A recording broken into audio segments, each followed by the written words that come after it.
Welcome to Recovered1440.com Cabin Fever Episode 7. Where has the time gone? My name is Bobby and I'm an addict. This podcast is for people who might have started taking drugs recreationally and now have an issue and don't know how to stop. For those people, there is a solution.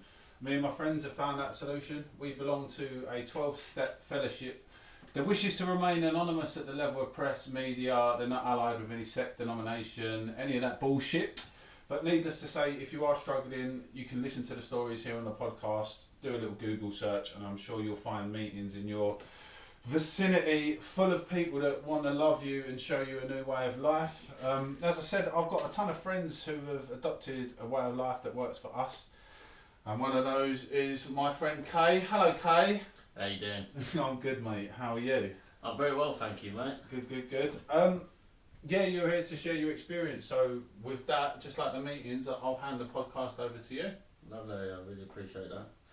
Hi, my name's Kay. I'm a very grateful addict. Amen.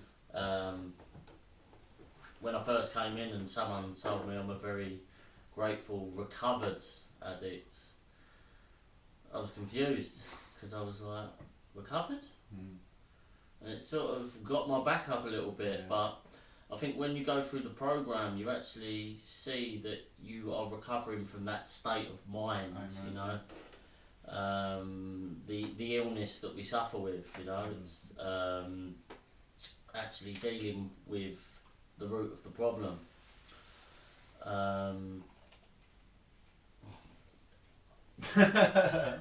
What it was like, what your life's like today, what you did. Growing up, you know, I was recently thinking today, growing up, I think my first sort of addiction was sport, mainly football, you know, from a young age, from like 4, I was just addicted with it, you know, I couldn't put the ball down, I just always wanted to be doing football. It was only till later on in my life when I actually stopped playing, I substituted that with something else. I had a bit of trauma in my life involving like my mum and dad splitting up, you know. I think that was sort of a green light for me to go and experience stuff that I hadn't before, you know. Whereas football was always my life. My mum and dad broke up. I think it was sort of an outlet really. I didn't really know what to do, you know. I fell out of love with football. Started hanging around with different people. Yeah, and I suppose like anyone, you start experiencing like drink and going out.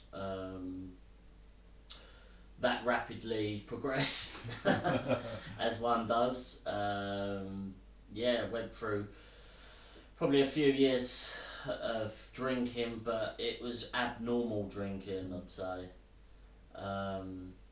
It wasn't just have a few and that was it, you know. I didn't want to stop, you know. I always found it hard and a bit perplexed why people wanted to go home. Do you know what I mean? Yeah. It's it was like talking French to me, you know.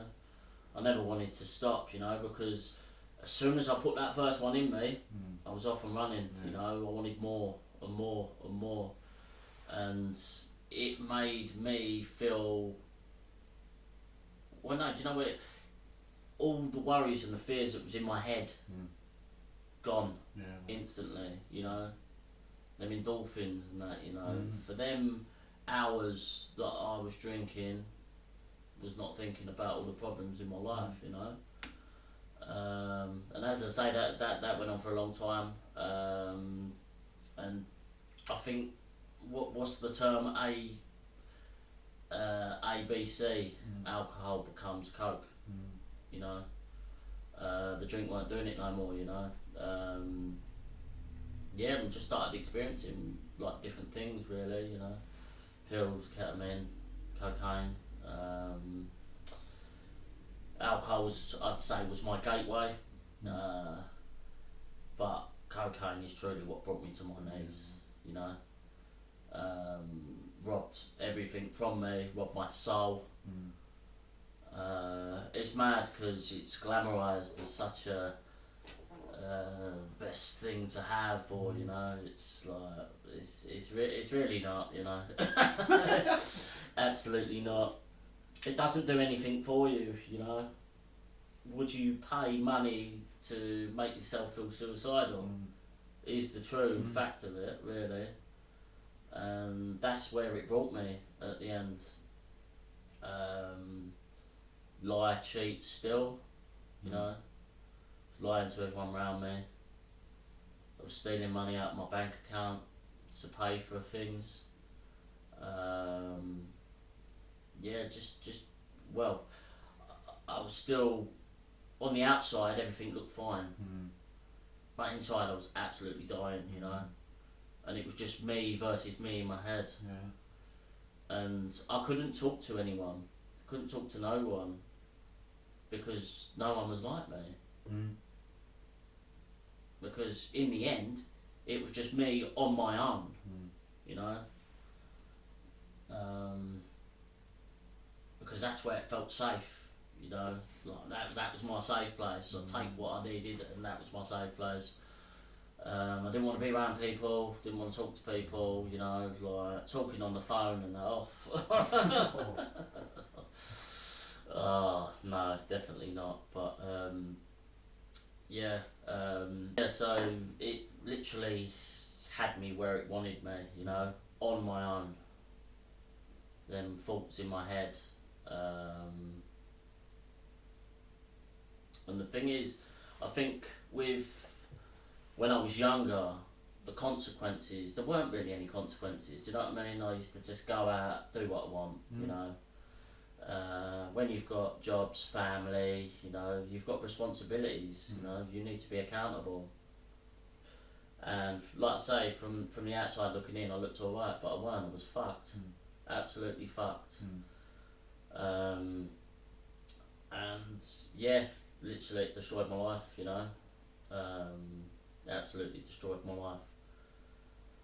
I thought there wasn't a way out, you know. I got in touch with someone I had and started having a bit of counselling, and they actually put me in touch with someone who's done a 12-step program. I was a bit apprehensive at first because I thought, well, I can't see. I've tried everything, you know. I've tried not hanging around with them people. I've tried changing what I'm doing. I've tried anything that I could do differently, where I did it, locations, you know, and nothing else worked. So in my head, there ain't nothing that works. After going counselling a few times, just talking about my issues and that, I thought to myself one day, what's the worst that can happen? So I entertained it. I spoke to the gentleman, had a good call, just explained what was happening in my life. And for the first time, just someone listened and he said it's going to be alright. Don't worry. Trust me. There is a way out. In my head, I'm thinking, I don't know, mate, what is fucking, you know. But there is. Literally, there is. And it's amazing. And it's by far the best thing I've ever done in my life. Best thing. You know. And it was actually the first time I could actually be honest with myself. Honest. Yeah, man. You know? I didn't know who the fuck I was. No. Like, running around fucking like Rambo or something. Like, oh, mate. Deluded. Absolutely deluded. You know? I feel like my life, it's hard to say it started when I come in recovery, but that's when I started to know who I was, what type of person I was, you know. And the things that I'm doing wrong, you know, because when when you start getting into, sorry, I'm jumping a bit here, but Alright, it is what it is. yeah, no, when you start getting into the program, you start taking all these layers off of yourself, you know. It's sort of like, for years I've had like this suit of armour on me, you know, and I can't let people know how I feel, you know, because that's weak. Yeah. And also as well is because I don't want people to find out what I'm doing, because I don't want to stop. And more importantly, I can't stop. And when I stop, I can't stay stopped. Yeah. Yeah. It's literally, it's a progressive illness, and it grabs you very, very quickly. But going back, I went to my first meeting, a 12-step meeting, and I walked in, and I really didn't know what to expect. Obviously, I was really nervous, thinking like a couple of times, oh, I'm just gonna go in the car park. But I've got the courage, and I got in there and was greeted with a load of friendly people, asking me how I am, hi, hugging me. You know, it's like, what is this place? Am I at the right place? Like, and I was introduced to a few people, and I was offered a coffee, and I sat down and said, you haven't got to say anything, all you've got to do is listen. And I thought, oh well, that's a bit of me. Yeah, and sat down and listened, and the similarities, wow, could relate to pretty much everyone in the room who'd spoken. And there was me sitting there thinking, I'm the only person with this problem, with these faults. And I was so wrong. And as I look round, there's people like that look healthy, you know. In the height of it, looking back at photos, I was a skeleton, so bad, and I didn't even you don't realise, because it hits you so fast. But as I say, these people are laughing and joking, and you know, and they're sharing their stories, and they're being honest, and they're like, there's no sort of fear, you know, and it's lovely to see, you know, it's warming, you know, I felt safe, you know, and I did end up opening my mouth, and wow, you know, our biggest tool, and not many of us use it, fucking our mouth, just talk, literally, and I literally just, I can't even remember what I said, but I just let it all out, and after I was just like a weight had been lifted, you know.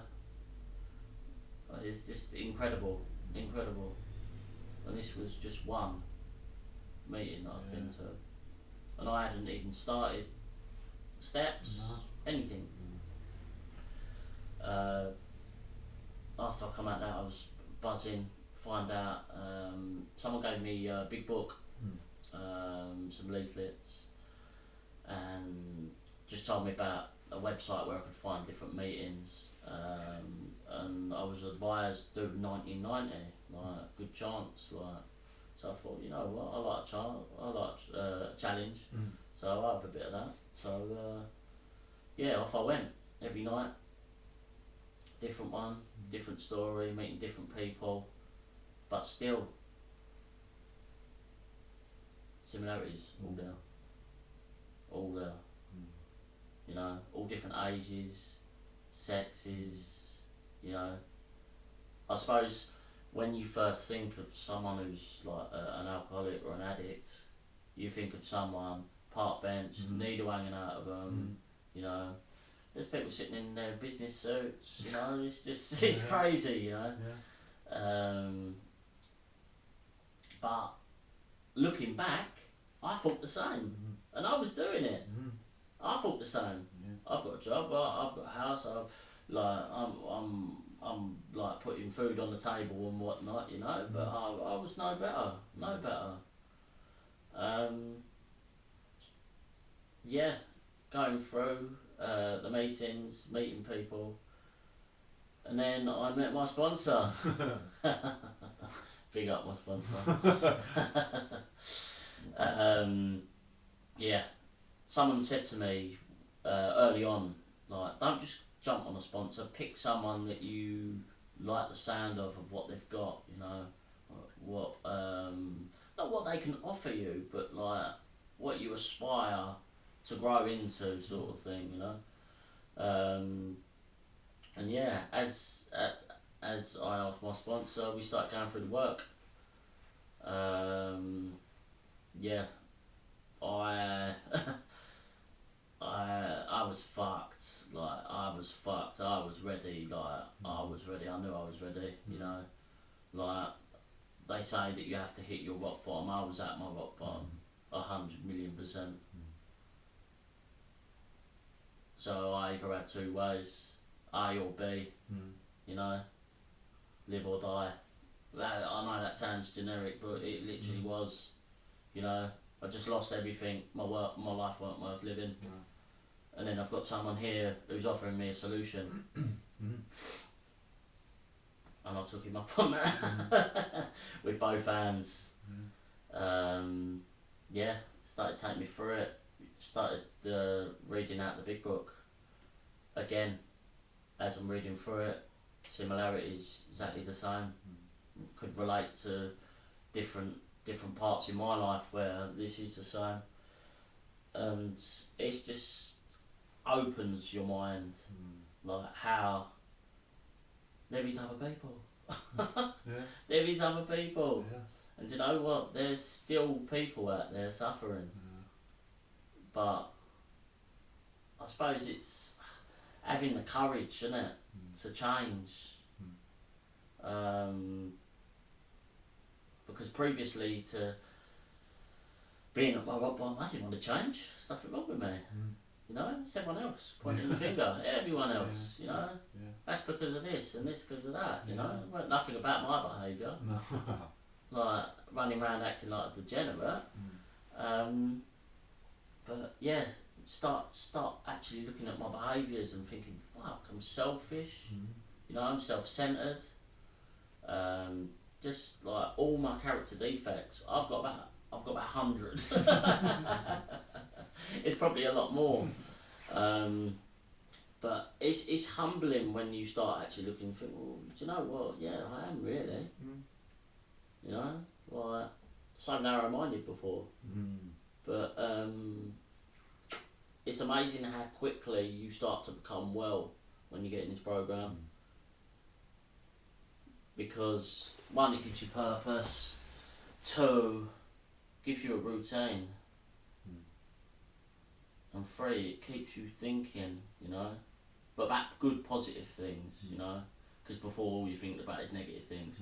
I owe this person this money, I don't know what I'm going to do, they're going to come through my door. Yeah, so as I'm looking at my character defects and actually figuring out like where I'm going wrong, I'm starting to actually put change into my life for the first time. And where I'm looking at my behaviour, I'm conscious, you know, of doing it before I actually do the behaviour, if you know what I mean. And at first it's like, oh, but then it just becomes natural, you know. It's I think deep down we're all good people, good human beings, you know. I think we're just led astray. Whether that be from our upbringings, you know, from like childhood experiences, I personally believe. Me too. Because it sort of shapes and moulds who you're going to become, and the traits are there. People say I've got a lot of my dad's traits, and I hate it. And that's my honest truth, you know, but that stems back from my childhood. But I've learnt to accept these things, you know. And this is what this book gives you, acceptance. Acceptance. I'm not going to be the best human being, but I know where I'm going wrong, and I'm trying to adapt change to become a better version of myself. And now I'm actually seeing change in myself, others around me are seeing that I'm changing, you know. Because don't get me wrong, there's relationships that I'll never rebuild. There's relationships that automatically got rebuilt, and there's ones that I'm working on. Nice. You know, and I think that the biggest one is the daily amends I make to myself. Yeah, amen. Because I've got to forgive myself for all the things that I've put myself through. You know, it's got to start from here, innit? In your soul. Yeah. Because it was robbed once. You know, I've got to look after that. I've got to nurture that. I've got to care for that. Wow. Love, positivity. It's like the power of attraction, isn't it? You know. And love's free, man. Isn't it? Yeah. It is. Yeah. It's free. To be nice to someone, that's free. You know. So why not be nice to someone? It's simple things that I suppose run away with you, but like it's like getting in the car and you get road rage. Well, what's the point? You know, you're angry at that part, but by letting someone go in front of you because you don't know what's going on in their life. That's exactly you know, right. they might be having a really bad day, going the wrong way, and you know they're late for work, and someone's just died in their family, or you know you don't know what's going on in someone's life. You know, so I mean it's good to be mindful of other people, but unfortunately the world's not like that, is it? But all I can do is what I can do, you know, and that starts with me. I try and start my day off the right way, as it says, and by the right way, I'm saying I wake up and I write a gratitude list. I write 10 things I'm grateful for. Because believe it or not, I was never grateful. Grateful. Like, wow. And when you actually think of grateful, what are you grateful for? And it can be simplistic things, you know. I'm grateful for my health. Yeah. You know. People out there with chronic health conditions, you know. Yeah, it's true, isn't it? Very true. And I think the way the world is today, it's very easy to forget what you're grateful for. The simple things you've got around you, you know, like your family and things that you take for granted. So after I've done my gratitude list, that's when I pray. And there's a big stigma around who you pray for, but it don't fucking matter who you pray for. Who you pray to, sorry. As long as you believe in something that's greater than yourself, is how it was told to me. Because basically the way I ran my life previously,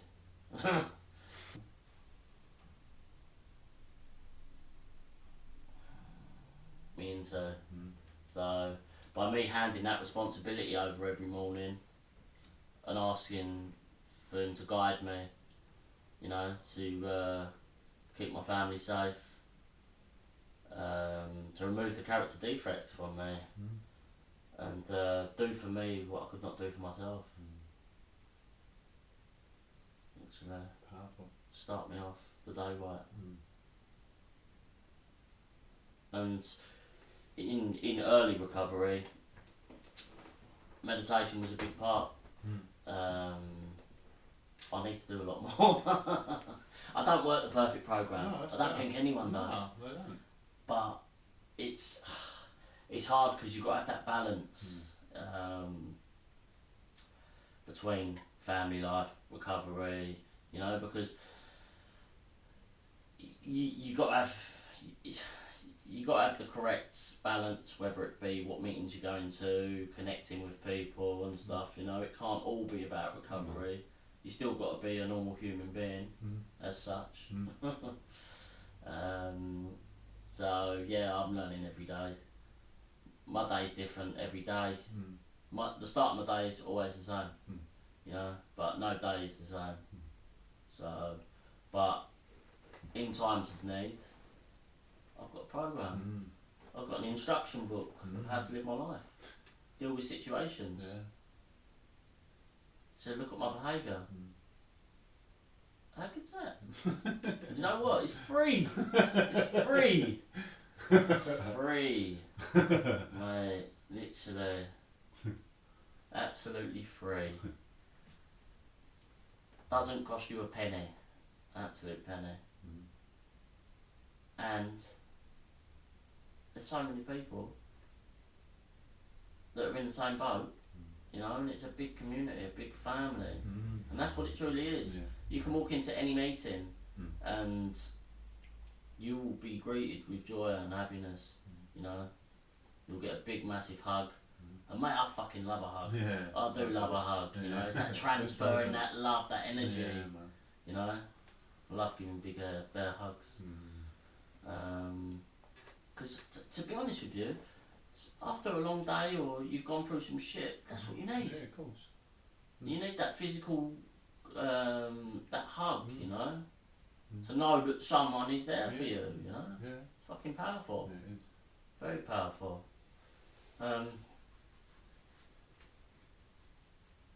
Unity is important as well. Very important. When I first come in, I was told to get commitment, do service. And the whole point is to keep you going back. Keep you going back. Because how easy is it, right? I sort of look at it like a gym membership. You get a gym membership, get pumped up, you go for the first 3 weeks, and then it's dark, it's raining outside, and you think, nah, I don't fancy that at all. Literally, and you sack it off, don't you? You know? But by getting a commitment, you feel like you're letting the side down, you know? And the commitments can be from anything, to a greeter, to a tea maker, you know, to the person who sets up the meeting. And that was my role. And I took that role very seriously, because that was part of my recovery, you know? Because I was serious about my recovery, you know? And I held that down, because I was responsible, you know, setting up the meeting. The amends process, well, that's it's character building, to say the least. Character building, I like it. Yeah, when I first come in, someone said, like, when you get to your amends process, like, be willing, be ready for someone to tell you to fuck off, you know? Because not everyone's going to want to hear it, you know? How many times have you said, I'm not going to do something again? And then fuck me, you're doing it again, you know? Literally, how many times have you done that? Oh no, I'm really sorry. Never do that again. Like, I promise. You know, a little bit of time goes by, boom, back on it, you know, making the same mistakes. But what a freeing experience. Wow. Didn't know, but all these little things that you just keep in your head with these people is just, you know, oh, what do they think of me, and X, Y and Z, and, you know, and when you actually build the courage up to one, actually speak to them, whether that be a text or a phone call, to try and actually get them in a place where you can actually give your amends, you know, to say that you're deeply sorry for the things that you've done.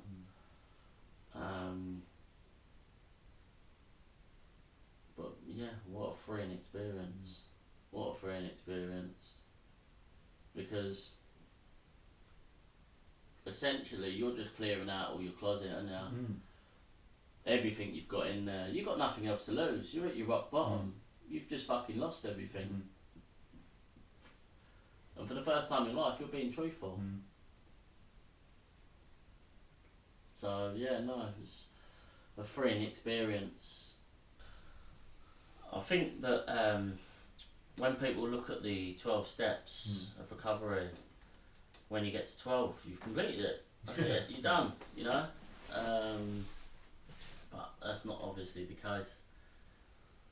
It's now, when you've been through the work, is to help other people. You know, try and spread the word, and not necessarily have to like scream and shout about it, but we can do that in every day. You know, helping people around us, being kind to people. And to be honest, sometimes our behaviours do rub off on other people, you know. And you're like a responsible person, you know. You're level-headed. Level-headed. Wow. Literally, well, that's a new one. Level-headed. You know, because my thoughts were fucked before. My thinking was fucking insane. Because that's literally what we are. We're insane. Yeah. We're insane. Without a program, I'm fucked. Yeah. And that's the be all and end all of it. It's true. You know? And recovery has given me a life. You know? I actually can go to sleep of a night. I can put my head on the pillow and have peace. You know? I haven't got all the shit going on in my head, you know? And I wake up and I'm clean and sober. Start again. Next 24 hours. Next 24 hours. Because essentially, I think when you're early on in recovery, you are counting them days down, boy. And literally them 7 days, you know, it's like, oh, I'm 2 weeks, oh, I'm a month, like, you know, the warrior chip. But you do. But you need that in them days, you know, because you're white knuckling it and you're holding on for dear life, you know. You'll just get through it, and it gets better. But I think when you're further down the line, like I never understood just for today. Just for today. It is just for today. Don't matter if I'm 2 years, 5 years. We've all got the same chance, haven't we? Absolutely, yeah. All got the same chance. And I've got to share about it, but what you hear around the rooms is people that have got some sobriety and then they've gone out the door and they come back in. How was it? Fucking shit, it's terrible. But more importantly, what happened? Got complacent. Complacent. You know? And what I mean by that is they stopped doing the things that actually got them clean and sober. Not being funny. It sounds really bad, but if you had cancer and you had to take some medication, you take the fucking medication, wouldn't you? Yeah? Yeah, of course. It's the same thing. That's the terminology that I've got for it, and that's the thinking around it, you know. And I have to keep believing that, because the moment that I stop believing that, I'll be gone. You know?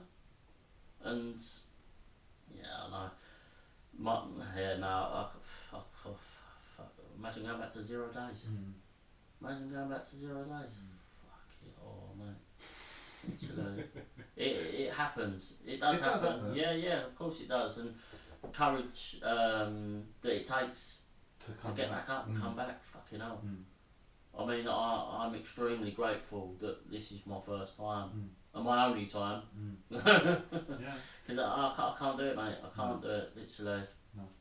But it's seeing what other people don't do that enables us to stay well, you know, and to... Yeah, but we need to hear that, don't we? Of course. I know that sounds really selfish, but you need to hear about the relapses. You know, you need to hear about how fucking bad it was. You know, how they've just fucking lost everything and that. Because that was me. I'll bring this up actually. It's just come to my head. I was going to a few meetings before, prior to me like properly coming in, people pleasing basically. And this guy, I explained my story and all that, like what was going on, and he went, mate, don't, literally, and he explained all what's happened to him. Exactly the same. And I thought to myself, nah, it never happened to me. Week later, boom, same thing. Literally. But we can't be told, can we? No. Can't be told. No. It's only until it happens to you. Like, how many times have you done something a bit sneaky or whatever with the police and got away with it? And you're shitting yourself, oh, never do it again. You fucking do it again. No, it's the same thing. Your life don't have to get as bad, or get to that place where you're banging trouble. You know, there's a lot of outlets and places that you can go to get help and advice. You know, just a friend to talk to. Yeah, just pick up the phone. Literally pick up the phone. Things haven't got to get that bad. I mean, a lot of people probably don't even know they've got a problem. No. Because I didn't. No. Not until you try and stop. Exactly that. And then when you stop, you can't stay stopped. Funny that. Yeah. But I'm just so glad my life's not like that anymore. You know? Just absolute miracle. And it is. It's a miracle. Because everything else I've tried before, I couldn't stop. You know? And I was presented with this program and I've done it to the best of my ability. And oh, fucking hell, I've stopped. Funny that. It works. Literally, it does work. It does work. And I'll be forever grateful. I've got my family back. You know? That I took for granted. And I'll never take them for granted again, you know? Let me ask you some questions about recovery. Do you mind me asking how long you've been clean and sober now? Just over 18 months. Just go on, fucking 18 months. And the thing about this stuff is that we know that it works because our friends are celebrating milestones as well along the way. Do you know what I mean? There's absolutely no doubt that this stuff works. 100%. I really enjoyed what you said about going to your first ever meeting and that fear. What would you say to someone who is perhaps thinking of going to a meeting, they turn up, there's all these smiling faces and they've got that run rabbit run mentality, you know? What would you say to them people? Because you beat the fear and you walked in there, do you know what I mean? And you experienced. Well, I think you've already beat the fear by turning up, haven't you? You know? So you can tick that straight off. Yeah, it's interesting. You know? It is. And I do believe that. And what's the worst that can happen? Yeah. You know? You go in, you don't like what you hear and then you go and we get on it. Yeah, exactly. So you've got nothing to lose really, have you? No. The drug dealer normally takes longer, so doesn't it? You're 5 minutes, so he's about fucking 2 hours. Yeah, cool. Still waiting for him though. I'm still waiting now. What, how about, was there any particular step that jumped out for you during the process that you went through? Step one.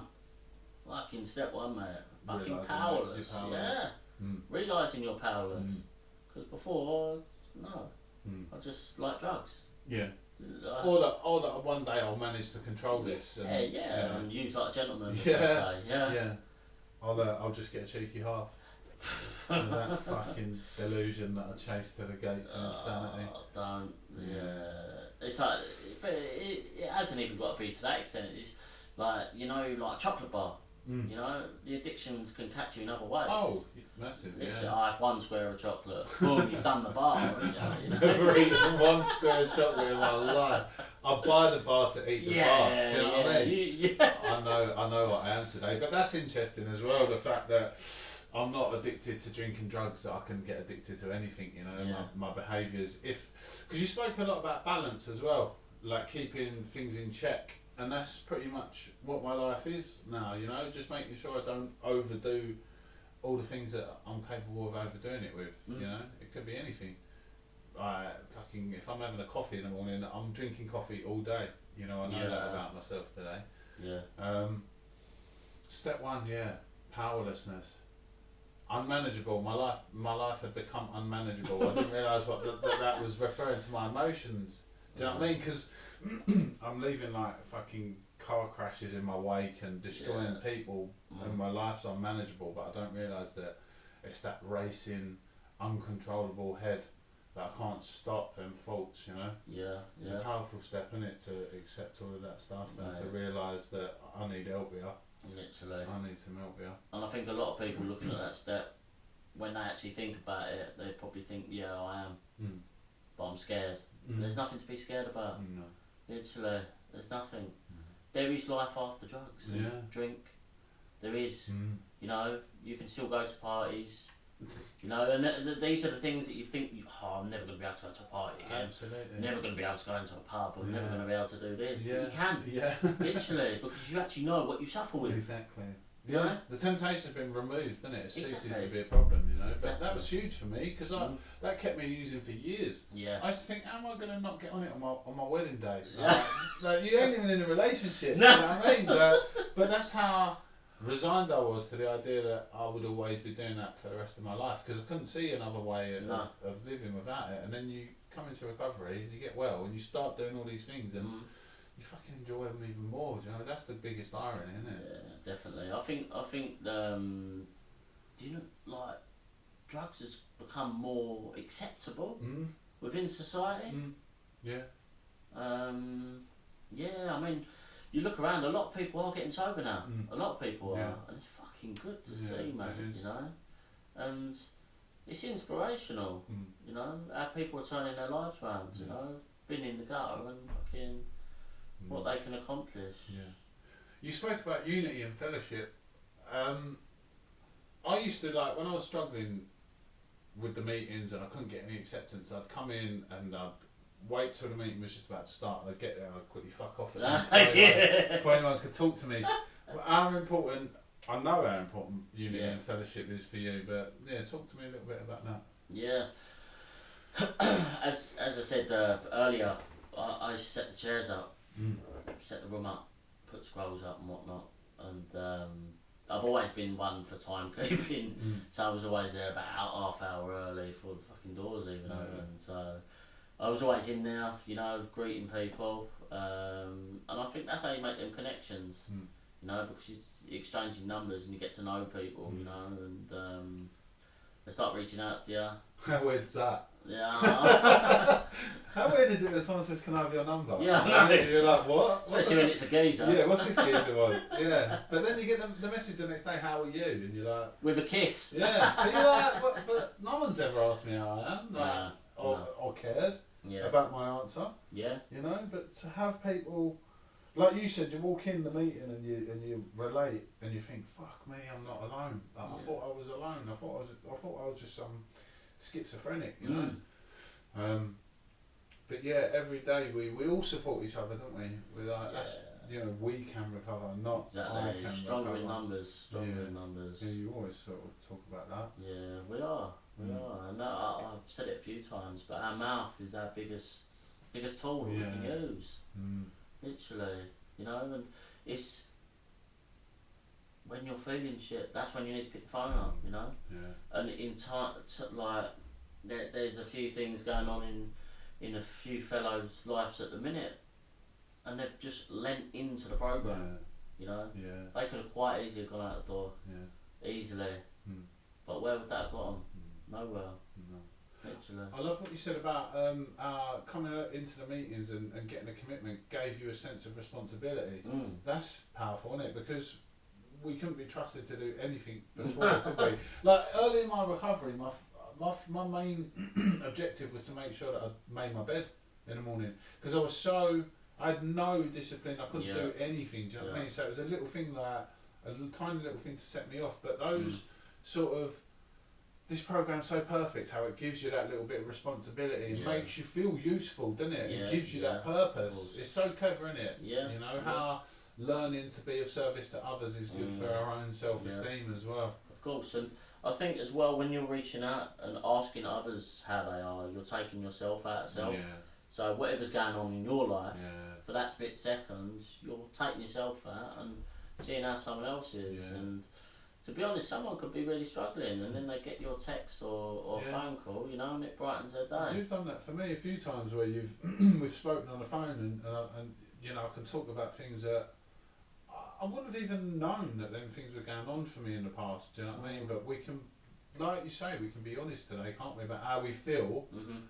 And I'm not going to bed with that shit in my head. I'm not waking up the next day with that shit going on. I'm not accumulating more shit that I'm not dealing with, and suddenly my head's fucking full of crap that I can't deal with, and I think, fuck it, I'm pushing the fuck it button. It ain't like that, is it? Like, we bookend our day almost, don't we? Like, start it off, like you said, keep it in the day. I'm learning that still now. It's powerful. I don't have to worry about what might be happening in fucking January. I might get hit by a bus before then, Yeah. do you know what I mean? Very But true. the very reality true. is... Hopefully not. No, hopefully not. Although if I am required to go home, I'll feel ready. But no, it's a lovely life that we've got today, isn't it? A beautiful life that we've got today. Yeah. Yeah. How about other service? You've been really proactive in starting up another meeting in an area where there wasn't one. You know what I mean? Yeah. I mean, me and another fellow got together, and after having a sponsee and holding my commitment down, I was at the end of my commitment. I'd held it down for a year, and I just got chatting and thought, oh, how good would it be to open another meeting, like, you know, in an area where there isn't a meeting and people can't get to, because not everyone drives, No, you know. Some people have to get public transport, and some meetings are not near anywhere like that. So, yeah, that we put efforts into getting that up and going, and yeah, very rewarding knowing that we've put something out there and people can come. Beautiful, and man. share and be honest. It's only going to grow and grow and grow as well. What would... it's a difficult question. What would be the biggest gift that recovery's given to you? Hard question to answer, isn't it? Peace of mind. Yeah, I think so. Peace of mind, definitely. Yeah. I think, yeah, without peace... But do you know what? It's not just my peace of mind. No.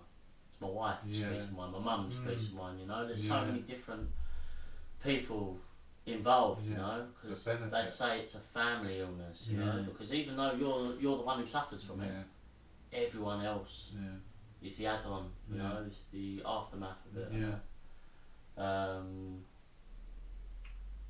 I loved what you said about going to bed, putting your head on the pillow, just going to sleep. Oh yeah. Do you know what I mean? As simple as that. Something as simple as that. Being able to Season peacefully... duty. Yeah, but, you know, none of that chaos and carnage and... Fucking hell, man. When I think back now, I wouldn't give... You know, you couldn't give me anything to go back to that. There's no... You can't put a price on your peace of mind, can you? Putting your head down and knowing, I ain't lied, I ain't hurt anyone, there's nothing I'm going to be found out about. Yeah. You know, that's beautiful stuff, isn't it? Yeah, and it's... Mate, just reliving all that, what you're saying, you know, it's even like your phone on the side, like someone's going to text me, or, you know. Yeah, fear. Constantly. That fear, like, oh, you owe me money, like, it's like, you know. Yeah. Especially when you're living with someone and you're hiding it, you know. That's a horrible place to be, isn't it? It is, like, mate. You're trying to burden this, because you're trying to protect people from the truth, aren't you?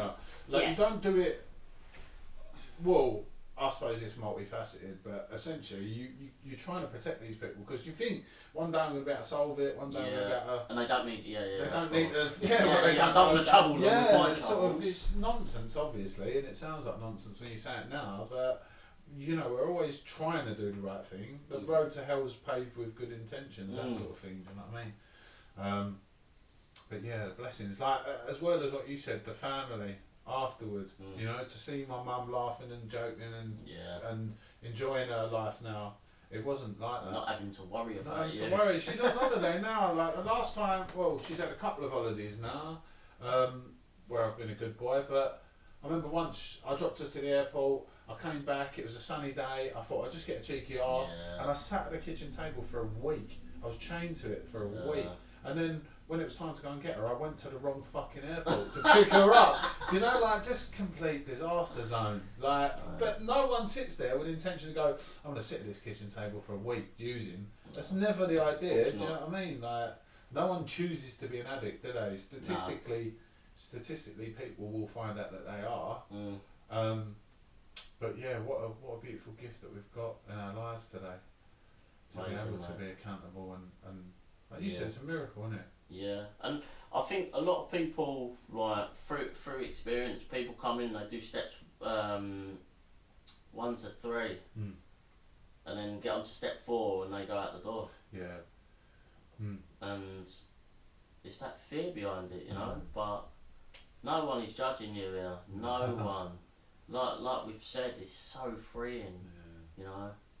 I feel like I could pick the phone up to you. I could tell you anything. Oh, absolutely, yeah. You know, and I know you wouldn't judge me or anything. Well, that's how we're bonded, isn't it? As fellows, is that we are honest with each other about these things that have troubled us since we was kids, and then once you share that with someone, there's a bond that's cemented then, and there's a trust there that we know each other's darkest secrets, and exactly. Moving forward, there ain't nothing that we can't talk about. You know, it's not 100%, and it's like you say, it's great to have someone like that. You can just pick the phone up and you know, it's just like you ain't got the whole backstory, this, that. You already know. You know what I mean? It's powerful, man, and I think like what you've said before, like God lives through people, don't they? You know, and brings people together. It's powerful, mate. It's powerful. I personally think that they should be teaching this stuff at school, mate. Some of the stuff. Amen. And you're not the first person that said that. Literally. And I believe that too. There's so many. Because I think by the time you reach 18, you've experienced trauma in one way, shape, or form, and that can be a really minimal thing to someone else. But even watching a friend get slapped or attacked or that sort of thing caused loads of fear in me as a youngster, and to have had the opportunity to go somewhere and for someone to say, is there anything you need to talk about today, or is there anything you want to share, or is there any resentments, or have you been dishonest today? Exactly. And I didn't have any. No. Like a lot of us don't have a chance, do we really? No, but you like being in meetings and hearing that someone had a resentment in reception because someone stole his telly tub off of them, you know what I mean? And he's a fully grown man, and he's like 56 years old, and he's held this resentment for years, you know? Unknowingly though, isn't it? It's unknowingly. You're not sat there like thinking, oh, that cunt, you know? But it's just something else that lives in that space in your head. You spoke about it like a closet, cleaning out the closet. Someone else I heard in a meeting shared about that the other day, and it was the same principle, like clearing out the stock in trade. You know, all of the stuff in your, if it was a greengrocer's, getting rid of all them bad apples and things that are contaminating the other fruit, and the way he said it was just taking everything out of the closet, giving it a nice clean, chucking out the bits that you don't need no more, painting up the closet and putting new bits in, you know, and what a perfect analogy for what we do and how we clean our mind, really. We're doing it, we cleanse our mind. Definitely, mate, definitely. And that takes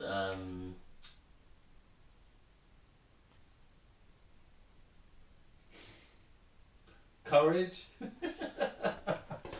What's it take? Not repetition. It's consistency. It's consistency. You said it earlier. Complacency. Yeah. Like that's saying, like, because it doesn't matter. Like you said again, it doesn't matter how long I've been clean for. I spoke to someone in a meeting yesterday who's 6 months, so he's been around as long as I have. It doesn't matter like how long I am. The devil don't fucking give me any more grace for that. Come and snatch me like it would snatch anyone else, you know. So that's why I've got to make sure that my day's good. Whatever I did yesterday ain't gonna keep me clean and sober today. No. You know, I find it frightening when people start dropping things out of their program. Yeah, and also I think as well, it's sort of when you've got that close sort of friendships that you're building with people, if you notice that they're slacking off a little bit or whatnot, you know, you can not call them out, but you can, everything alright, mate, like, you know, you can sort of keep an eye on them, if you know what I mean. You know? That accountability, innit? Because I wasn't accountable to anyone. No one knew what I was doing because I didn't have anyone around me. No, of course. No. So there was no one that, if I didn't send my gratitude for a couple of days, people ain't going to be worried about me. Yeah, exactly. But that's not the case though, you know? On our Grats Club, if you don't do it for one day, it's like, you're alright. That's how it should be though, isn't it? You know, but mate, it'd fucking break my heart to see someone like yourself go out the door. Could you imagine? We wouldn't bear thinking about now after all the time we've spent together and all of the things that we've learnt together, you know? Yeah. Beautiful, man. Just lastly, like, what would you say to anyone who is toying with the idea of going to a meeting? They're not quite there yet, but they've realised that they're taking drugs and they can't fucking stop. What would your advice to them be? Reach out, man. Reach out. There's loads of ways to reach out. You know, no one's got to know about it. If it's you're worried about telling a partner or a relative or a friend, go on a website. There's the helpline. Yeah, the helpline. Yeah. There's so many means, you know, and if you do like build the courage to actually go and attend a meeting, you haven't got to say anything. You can literally just listen. That's powerful as well, isn't it? Yeah, and also you can go on the internet, and there's probably recorded shares and stuff. Well, the Zoom meetings as well. Yeah, Zoom meetings, that's massive now. Yeah, if you can't, a lot of people I know who work late and that, they can't get to the meetings, or they work away a lot. Well, they can still do their recovery. To be honest, there's no excuse. The only excuse is the one that you're giving yourself, I think. There is life after, and it's amazing. What a perfect way to end it, I think. Would you do us a favour and lead us out in the usual way with a serenity prayer? Yeah, I'd be privileged to know. Thank you, brother. Thank you for joining me. It's been powerful. God, grant me the serenity to accept the things I cannot change, the courage to change the things I can, and the wisdom to know the difference. Amen. Episode 7 done. See you on the other side. God bless. We may refer to the source by different names: God, a higher power, the Holy Spirit, or perhaps the cosmos. This source is the entire universe, the unified field, everything that is beyond the perception of the 5 senses.